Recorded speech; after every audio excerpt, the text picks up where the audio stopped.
Job లేక ఇబ్బంది పడుతున్నారా? అయితే మెడికల్ కోడింగ్ మీకు మంచి ఆప్షన్. వెంటనే కాల్ చేసి కోర్సులో జాయిన్ అవ్వండి.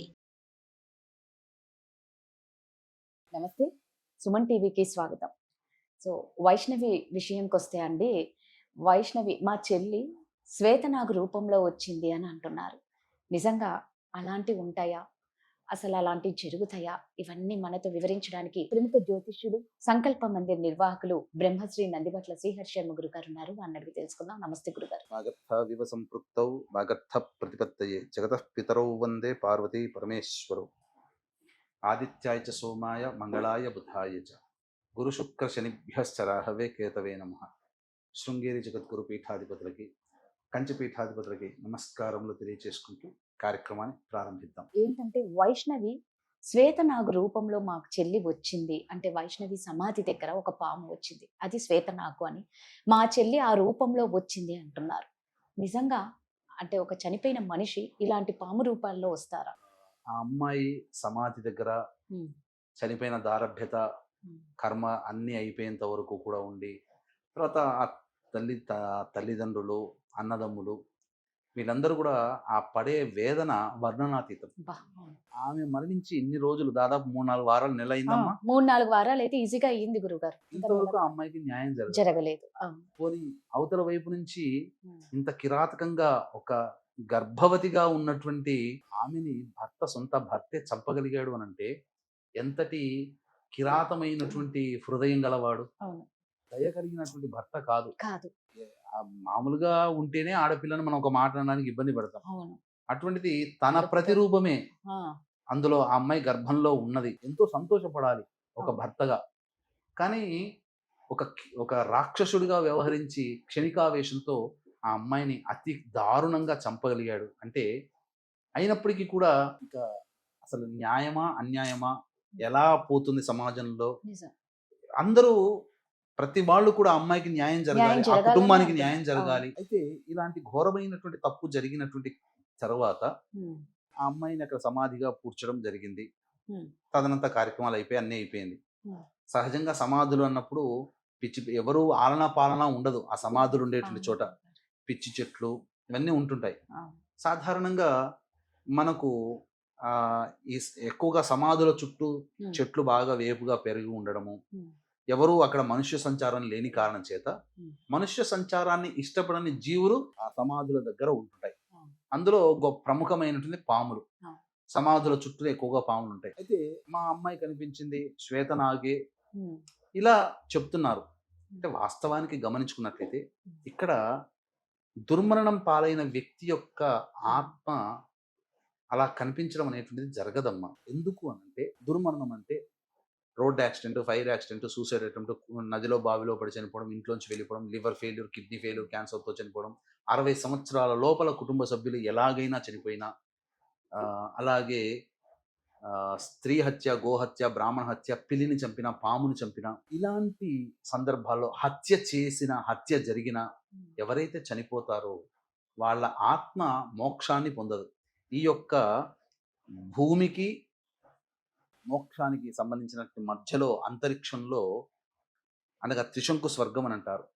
అలా తలకిందులుగా వేలాడుతూ ఉంటుంది. ఆత్మ క్షోభపడుతుంది. ఒక రకంగా ఆ వైష్ణవి అనే అమ్మాయి ఆత్మ క్షోభకి గురవుతుంది. అంతే తప్ప కనిపించడం అనేటువంటిది ఏదైనా సంబంధించినటువంటి ప్రాణి రూపంలో కనిపించడానికి అవకాశము ఉండదు.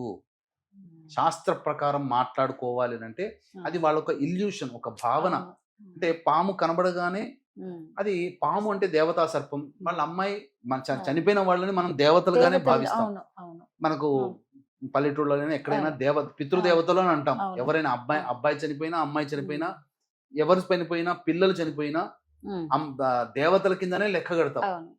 పితృదేవతలు అంటే పితృ అంటే మగవాడు కాబట్టి మగవాడు చనిపోతేనే పితృదేవతలు కాదు. స్త్రీ అయినా, పురుషుడైనా, బాలుడైనా, బాలికనైనా చనిపోతే ఆ సంబంధించినటువంటి పితృదేవతల కింద లెక్క. ఇప్పుడు ఒక కాదు 2 ప్రాణాలు పోయాయి.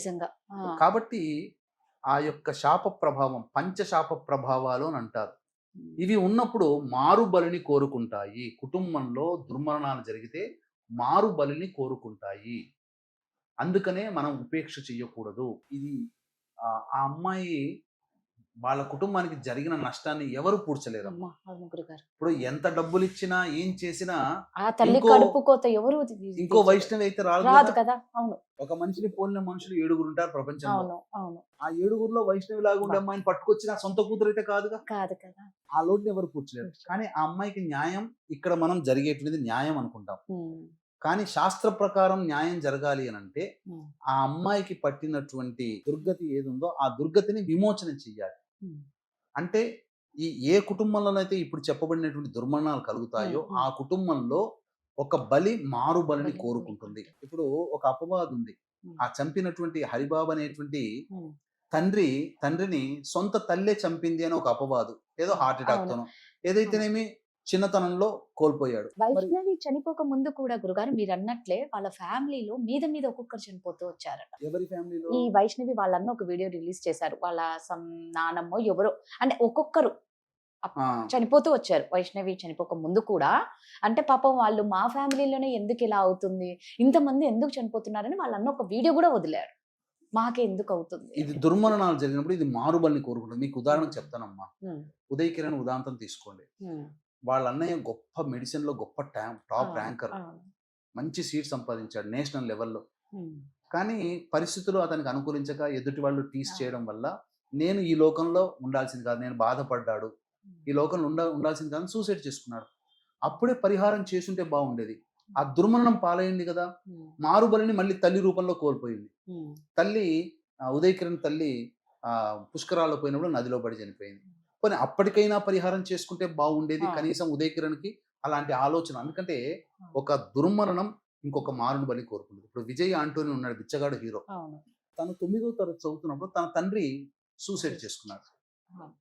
తర్వాత తన తరంలోకి వచ్చేసరికి తనకి పుత్ర సంతానం లేదు, కేవలం ఆడపిల్లలే. ఆడపిల్ల అయినా కానీ బాగుందంటే మళ్ళీ ఇంటర్మీడియట్ లో ఆ అమ్మాయి సూసైడ్ చేసుకుంది. ఇప్పుడు ఈ పరిహారం అనేటువంటి చేసుకోలేకపోవడం వల్ల ఇలాంటివి జరుగుతాయి. ఎన్టీ రామారావు ఫ్యామిలీ చూసుకోండి. పెద్ద కొడుకు రామకృష్ణ మశూచి వ్యాధితో పోయారు. తర్వాత తండ్రి కార్ యాక్సిడెంట్ లో పోయాడు.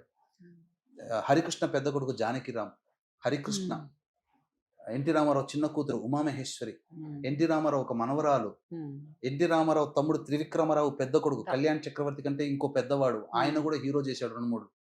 మనకందరికీ ఇష్టమైన జూనియర్ ఎన్టీఆర్ కూడా మరణం అంచుల దాకా వెళ్ళి వచ్చాడు సూర్యాపేటలో. అంటే వాళ్ళ కుటుంబంలో జరిగింది ఒక మరణం, మళ్ళీ మారుబలిని కోరుకుంటారు. ఈ కుటుంబంలో కూడా వైష్ణవికి వివాహం అయింది కాబట్టి చేసుకున్న భర్త కుటుంబానికి చెందుతుంది. ఇక్కడ పుట్టిన గోత్రం అక్కడదే అవుతుంది. వివాహం అయిన తర్వాత ఆ కుటుంబంలో దుర్మరణం జరిగిన చేసుకోలేదు, మారుబలి రూపంలో వైష్ణవిని కోల్పోయింది. అందుకనే దీన్ని దృష్టిలో పెట్టుకునే వీక్షించేటువంటి ప్రేక్షకులు ఖచ్చితంగా ఇటువంటి దుర్మరణాలు జరిగినప్పుడు వెంబడే ఈ పంచశాప ప్రభావాలు, స్త్రీ శాపము, గురు శాపము, దైవ శాపము, సర్పశాపము, పితృశాపము, ఈ 5 శాప ప్రభావాలు కుటుంబంలో ఉంటే అవి మారుబలిని కోరుకుంటాయి. ఎలా గుర్తించవచ్చు అంటే తండ్రి లేదా భర్త వైపు 6 తరాలు, తల్లి లేదా భార్య వైపు 3 తరాల్లో దుర్మరణాలు, road accident, fire accident, suicide attempt, నదిలో బావిలో పడి చనిపోవడం, ఇంట్లోంచి వెళ్ళిపోవడం, లివర్ ఫెయిల్యూర్, కిడ్నీ ఫెయిల్యూర్, క్యాన్సర్తో చనిపోవడం, 60 సంవత్సరాల లోపల చనిపోయిన, పిండ ప్రదానాలు చేయలేకపోయినా, హత్య గావించబడ్డ, స్త్రీ హత్య, గోహత్య, బ్రాహ్మణ హత్య, పిల్లిని చంపిన, పామును చంపిన ఈ పంచశాప ప్రభావాల నుండి కుటుంబంలో మనశ్శాంతి అనేటువంటిది లేకుండా ఇబ్బంది పడుతుంది. ఒక దుర్మరణం మారుబలిని కోరుకుంటుంది.